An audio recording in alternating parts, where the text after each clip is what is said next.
Lacson at Tulfo, sinita ang OVP sa proseso ng documentation. Nako, basahin po natin ito mga pre, no?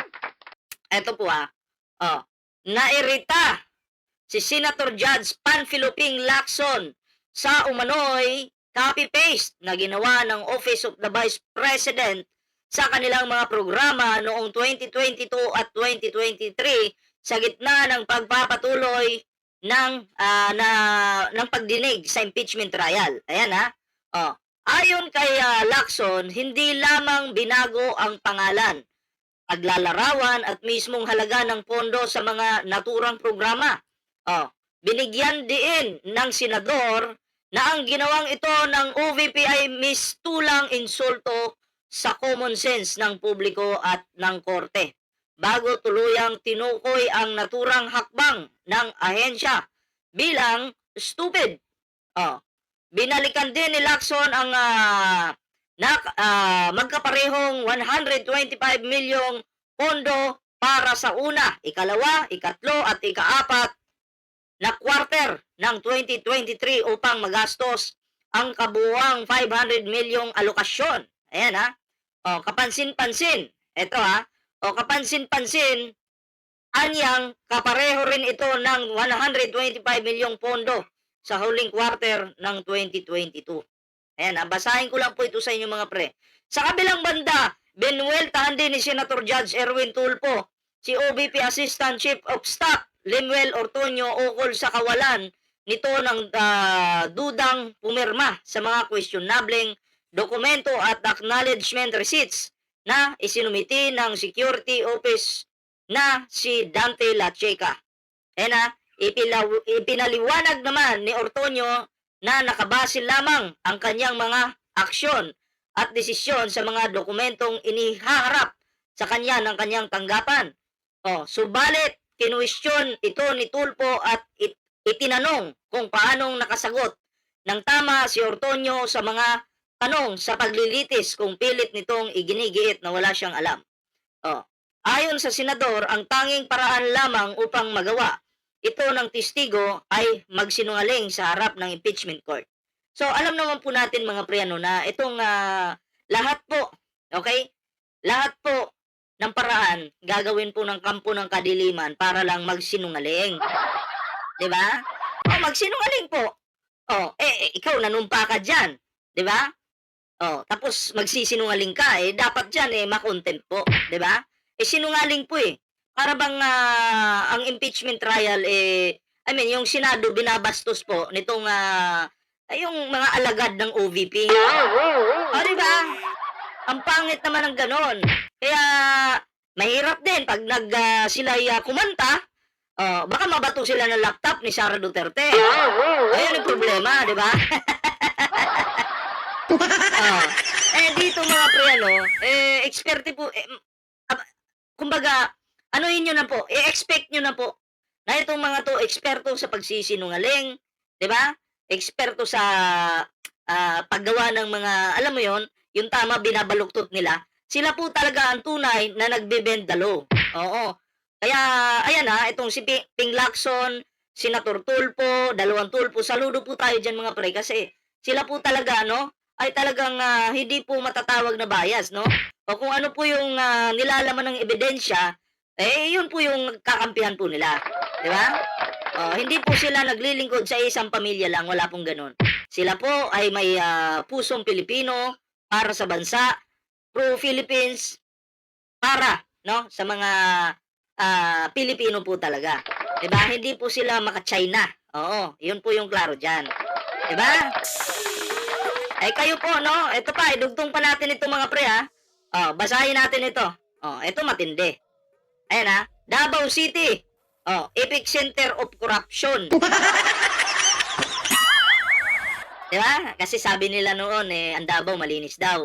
Okay daw ang Davao, safe daw ang Davao. Pero sa totoo lang po, ang mga droga dyan po nanggagaling. Diba? Kasi bakit po? Imagine niyo po ito Yung mga inchik, safe na safe po sa Davao, yung mga illegal, mga alien po yung mga talagang gumagawa ng illegal, safe po sa Davao City. Ngayon magtataka po kayo, eto. Bakit maraming illegal na pumapasok sa Davao City? Bakit maraming mga incheck na mga walang papel na nasa Davao City nag-stay? Bakit may mga drug lords po na nasa Davao City nag-stay? Oh, kasi safe sila doon. Ngayon, eto na. Dahil safe sila sa Davao, ang bagsakan ng mga droga sa Davao. Tama? Kasi safe sila doon. Protected sila doon. Oh, ang bagsakan ng mga droga sa Davao. Oh, saan nanggagaling yung mga droga? Sa Davao, di ba? Hanggang ikakalat nila yan sa buong bansa. Pero yung pinaka-center po talaga, no? Ng, alam mo yon, yung pulburon, Davao City. Palagi nating nakikita sa news, di ba? Oh, corruption, Davao City din. May 51 billion doon. Pagkalaki-laking pera, pero walang nangyari sa Davao, baha pa rin. Di ba? Hindi lang naman po droga yung problema ng Davao, corruption din po. Di ba? Grabe. O kaya tayo mapapatanong, Pulong, how to be you po?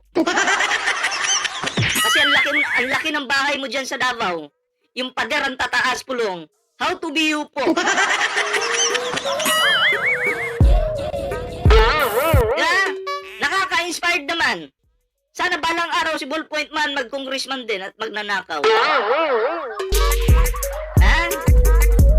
Oh. Ay gusto ko sana yon. Gusto niya mag-congressman tayo tapos magnakaw tayo na magnakaw. Kaya, Pulong, how to be you po. Kaya ang Davao City mga pre, ano talaga, center of corruption talaga yan. Diba? Huwag po kayong maniniwala na ang Davao safe, hindi po totoo. Ang Davao walang baha, ang Davao walang korupsyon, ang Davao kompleto ng flood control, hindi po.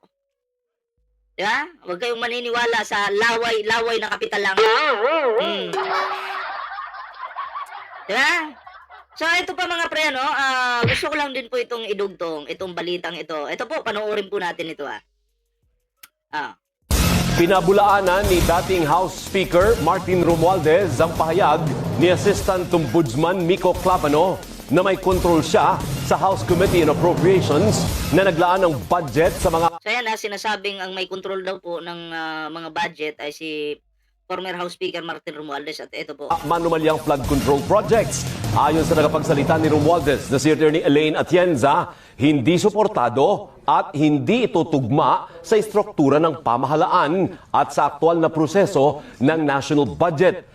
Kasi sinasabi ang may control daw ng flood control budget ay itong si former House Speaker Martin Romualdez, no? Pero ang nakakapagtaka, yun yung binabato nila kay former House Speaker Martin Romualdez, pero wala naman pong solidong resibo na nagtuturo po sa tao. Wala pong ebidensya. Kaya tayo po yung naghahanap. Ano po yung ebidensya? Diba? Ay, patingin naman po ng ebidensya, hindi yung puro laway-laway lang kapital. Resibo po ang kailangan ng taong bayan. Ngayon, kung wala po kayong may tuturo, wala naman talagang resibo, ay tama na po yung pagtuturo. Tama na po yung inyong mga kasinungalingan, tama na po yung panggagago sa taong bayan, tama na po yung pambe-brainwash sa mga Pilipino. Diba? Tama na po. Maawa naman po kayo sa mga tangal DDS na madaling mauto. Diba? Yung mga uto-uto yung mga DDS paniwalang-paniwala agad. Dahil sasabihin, magnanakaw si Martin Romualdez. Pero sa totoo lang, nakakaawa kayo. Nagiging mukhang tanga na kayo. Diba? Kapag dinuraan kayo ng laway, i-accept nyo yun. Ang bango ng laway. Ano ibig sabihin? Laway lang yung kapital Yeah? Dahil laway lang yung kapital, tuwan-tuwa pa kayo, pinaburan nyo pa. Walang juwa naman, Raan niya ang budget sa mahaba at masusing proseso at walang kakayahan si Romualdez na diktahan ang mga senador, pangulo o sino man sa proseso ng pagpasa ng budget. Kasi kung dinidiktahan po si PBBM, diba? Kung dinidiktahan po ni Martin Romualdez si PBBM, dapat sana hindi na nagsalita si PBBM sa SONA about kay former House Speaker Martin Romualdez. Diba? Kasi ang Pangulo sumusunod lang naman sa proseso, walang personalan. Diba? Kasi kung nadidiktahan po ni House Speaker si Presidente, edi dapat walang ganun sa SONA. Masakit man daw kay PBBM, pero syempre proseso yun. Pero kung nadidiktahan yun, hindi na sasabihin ni PBBM yun.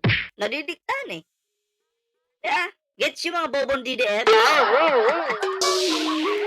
So yun lang naman yung akin mga pre, no? At kayo, ano yung inyong opinion, reaksyon, and paki-comment na lang po para mabasa naman po natin yan. At eto po, no? Idugtong po natin ito mga pre, panoorin po natin ito. Kinukumpirma mo rin na for the OVP's request for confidential funds, in this letter, walang computation na binigay. Tama ba? For that, let's limit the answer to the letter. In that letter, no computation was provided. Tama ba? That's correct. No There was computation. also no projection provided in the same letter. Tama ba? Yes, that's correct. And also, there was no physical and financial plan attached to the letter. For this letter request, Yes, none. none. In fact, there was no attachment supporting the OVP's request for confidential funds. Correct? There were no attachments, ma'am. Yes, there were no attachments in support of your request for confidential funds. Tama? Okay. Mr. Ortonio? What's your response? Yes, that's correct. No attachments. Ito, pakinggan nyo to. And tama rin bang sabihin na ultimately, ang nag-decide kung magkano ang hihiningin na confidential funds from the DBM ay si Vice President Sara Duterte. Tama ba? Yes, the determination Yes. for the amount Thank you, is Mr. Ortonio. in the discretion of the Vice President. Yes, thank you. Akalaan nyo mga pre. VP Sara decides amount of confidential funds to request.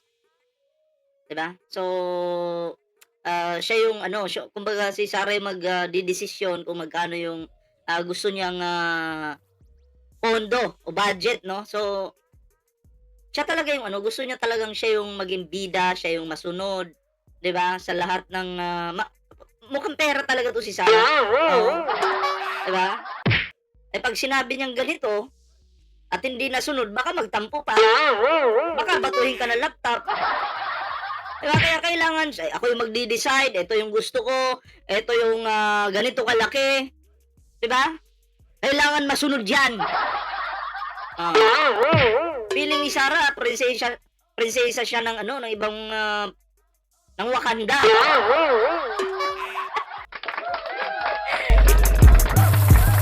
Diba? Masyadong ako na yung nahiya no? Bilang isang Pilipino. Sara, nahiya na ako.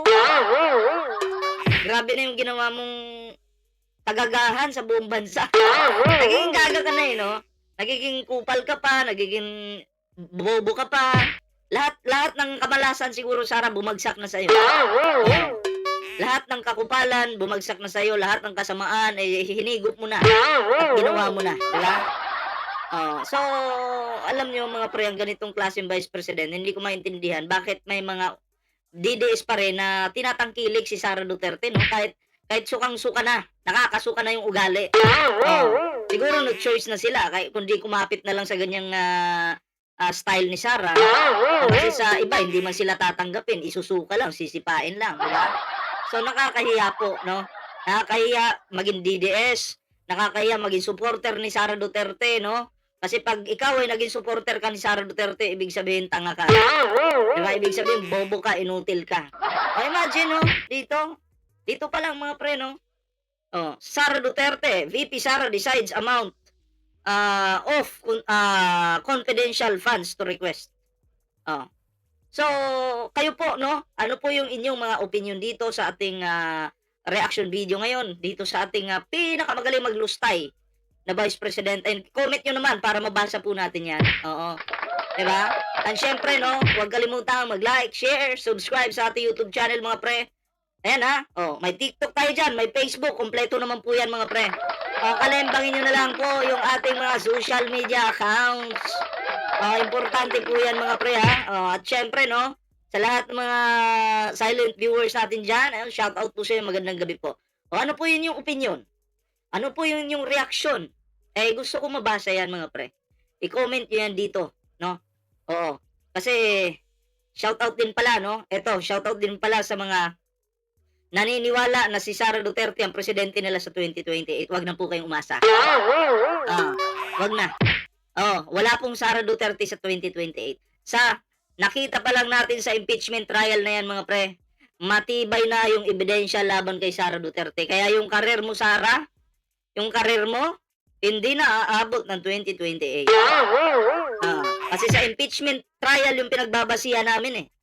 Matibay yung ebidensya laban sa'yo. Kaya good luck. Pikat na lang. Eto. So yun lang po yung ating video ngayon. Ingat po lahat. Magandang araw, magandang gabi, magandang tanghali. Sa yung lahat, magkita-kita po tayo sa susunod na video. Ingat po.